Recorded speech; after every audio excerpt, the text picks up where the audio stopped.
Muitas vezes a gente quer alcançar grandes posições, a gente acredita que os princípios corretos, que fazer o certo pode até nos atrapalhar, mas na verdade fazer o certo é o caminho da realização. A gente está num ano extremamente importante, você sabe me dizer por quê? Copa do Mundo? Não. Esse é um ano de eleições, onde a gente vai escolher quem vai nos representar pelos próximos 4 anos. E você, já escolheu o seu candidato? Fica até o final desse vídeo que talvez eu resolva falar quem é o meu candidato. E aí, será que você vai votar em quem eu vou votar? Vambora, segura aí que a gente conversa mais sobre isso. BJ, cristão pode se envolver nessas coisas de política?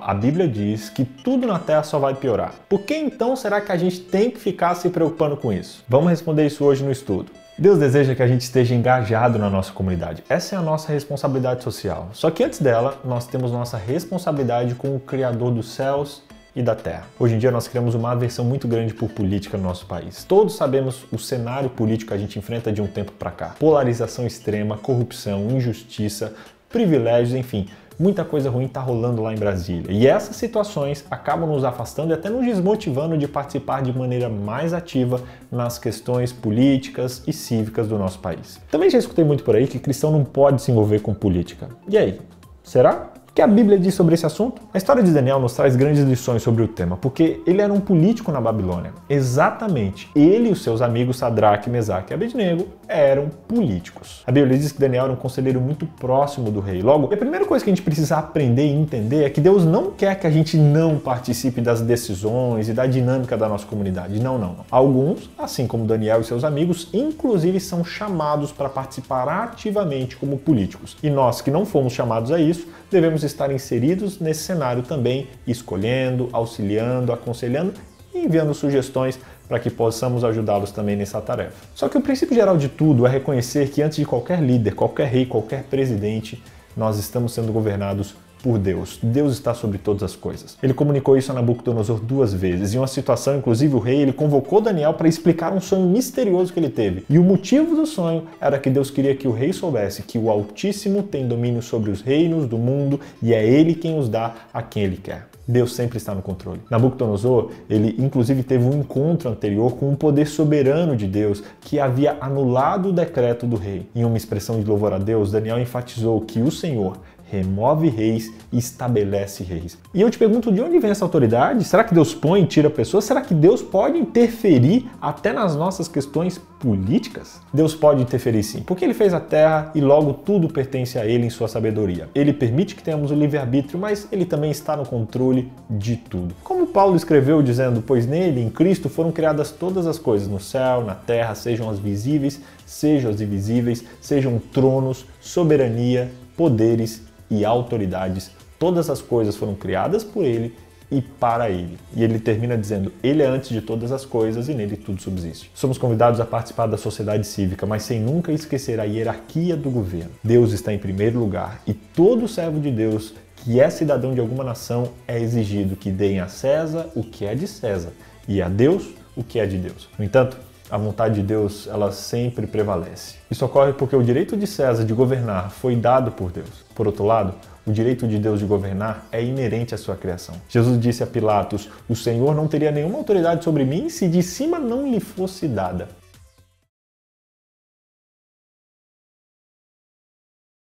E o sábado, ele está aí para nos lembrar disso semanalmente. O mandamento do sábado, entre outras coisas, é um lembrete regular e muito necessário aos seres humanos finitos de que, pelo fato de que Deus criou, Ele tem a palavra final nos assuntos humanos. Essa deve ser uma fonte de conforto para o filho obediente de Deus que vive sob a autoridade de um poder secular. E se eu te falar aqui se todos nós, literalmente todos nós, temos um chamado não só para participar da política, mas para ser políticos, o que você me diria? É isso mesmo.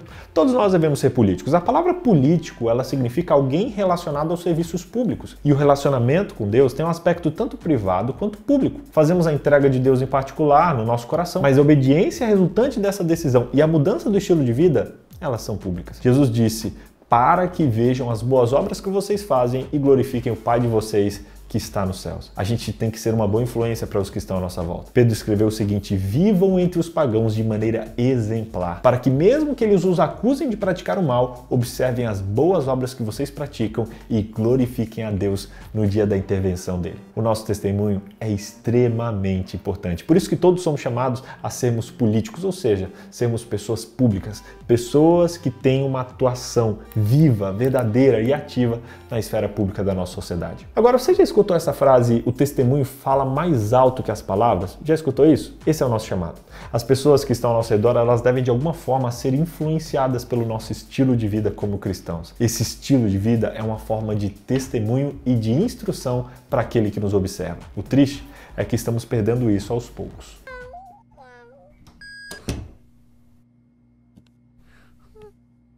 Muitos hoje têm vergonha de manifestar a obediência a Deus em sua vida, temendo suas palavras e até seus julgamentos, temendo também que isso os impeça de fazer parte da sua comunidade ou, inclusive, que seja um obstáculo para alcançar o reconhecimento. Quantas vezes eu não escutei isso? Quantas vezes não escutei história de jovens que, para não parecer brega, para não serem chamados de crentezinhos, renunciam aos seus princípios e, ao mesmo tempo, se envolvem em práticas ímpias para serem aceitos num grupo ou para conquistarem algo. Sabe?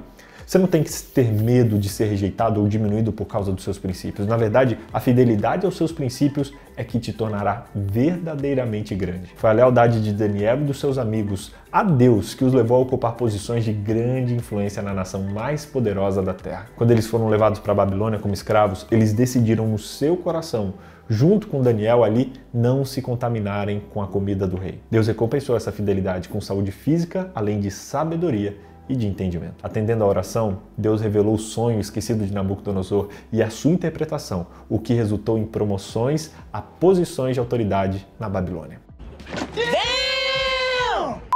O sábado nos dá uma aula sobre esse tema. O texto do sábado diz: não faça nenhum trabalho nesse dia, nem você, nem seu servo, nem sua filha, nem sua serva, nem o animal, nem o estrangeiro que está das suas portas para dentro. Fica muito claro nesse texto que a comunicação direta tem que ser feita ao filho, à filha, ao servo, ao estrangeiro, a todos. É interessante que o estrangeiro é, nesse texto, o não israelita que vivia em cidades ou em territórios israelitas, ou que vivia numa casa israelita. Ele precisava saber que a família ou comunidade honrava o sábado de Deus. Essa é uma declaração pública.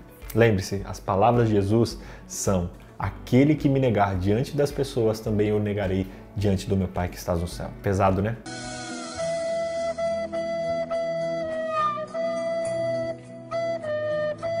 Sabe qual é o nosso maior obstáculo hoje para que a nossa vida se manifeste de maneira pública e verdadeira? Nós não sabemos quem somos. Nós nos esquecemos da nossa identidade. Como conversamos anteriormente, desobedecemos a Deus por medo. Medo de sermos mal compreendidos, mal interpretados. Temos medo de ser influenciados pelo mundanismo. Temos medo de ser irrelevantes. No entanto, Deus não nos deu espírito de covardia, mas espírito de poder, de amor e de moderação. A nossa identidade está fundamentada no nosso Criador. A nossa bússola moral está solidamente definida. Não precisamos temer que o mundo nos contamine porque nós estamos seguros em Cristo. Assim como Daniel, Sadraque, Mesaque e Abednego, nós podemos nos engajar com confiança na política dos nossos dias, em qualquer função para a qual Deus nos chamar.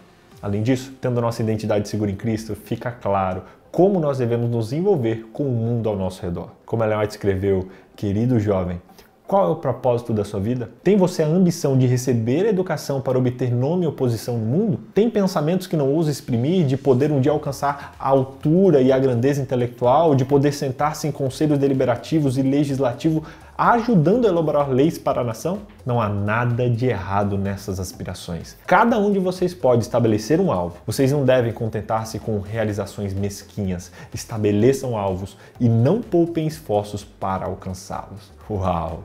O sábado existe semanalmente para nos lembrar de quem nós somos, não só na criação, mas nós somos filhos amados de Deus. A adoração ao sábado reafirma a nossa âncora da nossa identidade. Conforme nós adoramos o Criador em seu dia designado, a nossa vida é infundida com segurança e com confiança, o que, por sua vez, nos liberta para nos envolvermos com o mundo que está ao nosso redor. A nossa identidade está fundamentada no nosso Criador. A nossa bússola moral está solidamente definida. Não precisamos temer que o mundo nos contamine porque nós estamos seguros em Cristo. Resumindo, primeiro, a autoridade de Deus sobre os reis vem do seu caráter criador. Segundo, a obediência ao sábado mostra que Deus é rei sobre todos os reis. Terceiro, a compreensão da nossa identidade é o segredo do envolvimento com o mundo sem se deixar contaminar por ele. Que Deus abençoe você, que você pare de fugir de política e que você tenha uma função viva, ativa e verdadeira na política dos nossos dias. Nem todos têm chamados para serem deputados, senadores, mas todos temos chamados para, de uma maneira direta ou indireta, nos envolvermos com o bem da nossa sociedade, com o crescimento das pessoas que estão à nossa volta e com o cuidado daqueles que são menos favorecidos. Um dia eu vi uma palestra do Deltan Dallagnol, que foi um dos promotores ali da Lava Jato, que mexeu muito comigo, e ele disse: quantas pessoas não morrem anualmente por causa da corrupção? Quantas pessoas não deixam de ser abençoadas pela nossa má escolha e por nós não ficarmos ali olhando e vendo o que acontece com a política? E ele diz: como igreja somos chamados a ser bênção, a levar o reino de Deus para as pessoas, e a nossa negligência em escolher bem, em olhar, em aconselhar, em sugerir, o nosso afastamento do envolvimento político tem, infelizmente, causado mortes e deixado de levar vidas para muitas pessoas. Que Deus abençoe. Escolha bem os seus candidatos, escolha bem aqueles que você vai colocar lá, acompanhe, dê sugestões, enfim. Vamos ter uma parte ativa na nossa sociedade, sabendo que a nossa sociedade verdadeira é o céu, mas enquanto não chegamos lá, vamos fazer o melhor que podemos na nossa sociedade aqui da Terra. Que Deus te abençoe. E para quem queria saber qual é o meu candidato, eu vou falar agora. Eu vou votar no...